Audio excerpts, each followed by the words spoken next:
नमस्कार बच्चों।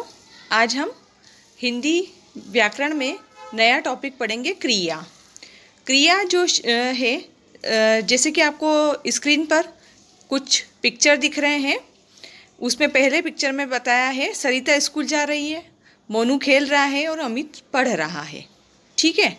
उपयुक्त वाक्यों में जा रही है, खेल रहा है तथा पढ़ रहा है सिर्फ किसी कार्य के करने या होने का बोध हो रहा है, तो ये है क्रिया।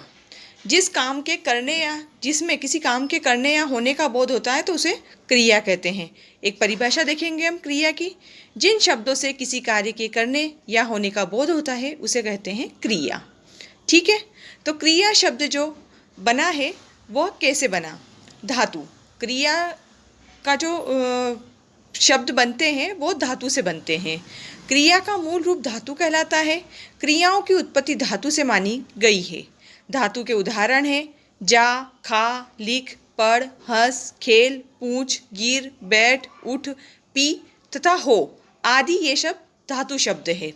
क्रिया का सामान्य रूप धातु में ना जोड़ देने से क्रिया का सामान्य रूप बन जाता है, जैसे जाना, खाना, पीना, लिखना, होना, बैठना, पूछना, हंसना, बोलना, गिरना, उठना तथा धोना आदि। क्रिया का कर्म। क्रिया का कर्म क्या होता है? क्रिया के प्रकार भली भांति जानने के लिए कर्म का ज्ञान होना अति आवश्यक है। सामान्य वाक्य में जिस संज्ञा या सर्वनाम शब्द पर क्रिया का प्रभाव पड़ता है वह शब्द उस क्रिया का कर्म कहलाता है। जैसे अशोक एक अनार खाता है। अब जो यहाँ अशोक नाम का जो लड़का है वो अनार खाता है, तो जो अनार खाने का काम है वो अशोक द्वारा किया जा रहा है। कालू ने रीना को पढ़ाया। यहाँ पर कालू के द्वारा एक काम हो रहा है कि वो रीना को पढ़ा रहा है। आगे देखेंगे क्रिया के भेद या प्रकार। सामान्यतः कर्म के आधार पर क्रिया के दो प्रकार होते हैं जो निम्नलिखित हैं: अकर्मक क्रिया और सकर्मक क्रिया। तो जो अकर्मक क्रिया होती है उसको हम देख लेते हैं पहले कि अकर्मक क्रिया कौन सी होती है। जिन क्रियाओं का फल कर्ता पर पड़े उन्हें अकर्मक क्रिया कहते हैं, जैसे मोना नाच रही है, सोहन रो रहा है तथा कृष्ण हंस रहा है आदि। उपयुक्त वाक्यों में जो क्रिया है उनका फल कर्ता पर ही पड़ता है, इसमें कोई कर्म नहीं है, अतः ये सभी अकर्मक क्रियाएं कहलाती है। सकर्मक क्रिया जिस क्रिया के साथ उसका कर्म हो उसे सकर्मक क्रिया कहते हैं, जैसे राम रोटी खा रहा है। एक उदाहरण के माध्यम से हम इस चीज़ को समझ सकते हैं। अब इसमें हम आगे देखेंगे।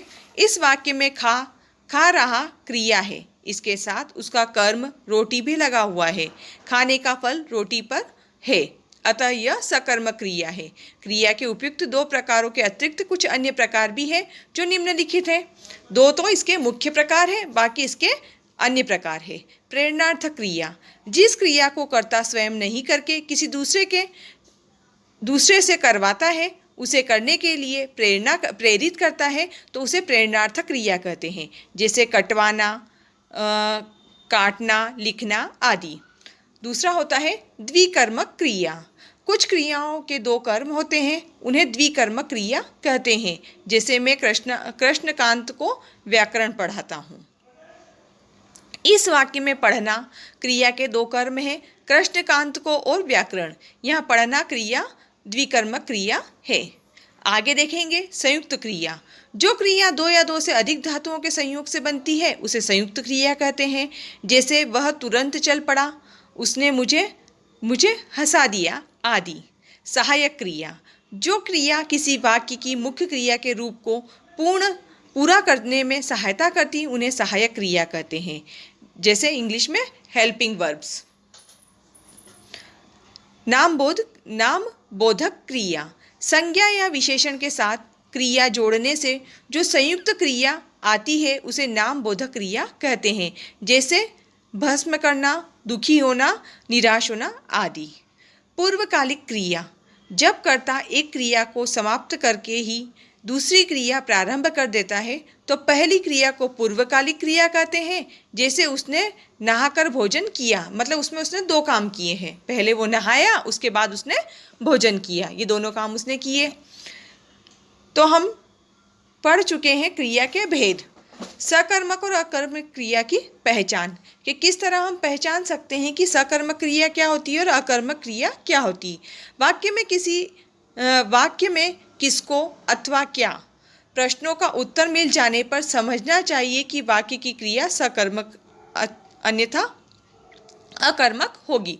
परंतु इस बात का ध्यान अवश्य रखना चाहिए कि उत्तर देने वाले शब्द के साथ कर्म का और विभक्ति को दी हुई होनी चाहिए या वह छिपी हुई अवश्य होनी चाहिए।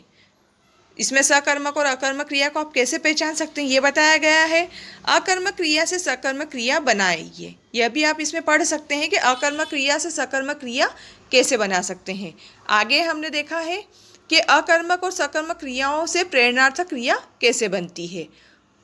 तो ये आगे इसकी एक्सरसाइज है, जो आपको जो चैप्टर मैंने समझाया है उसको देखकर आप एक्सरसाइज को हल करने की कोशिश करेंगे। धन्यवाद।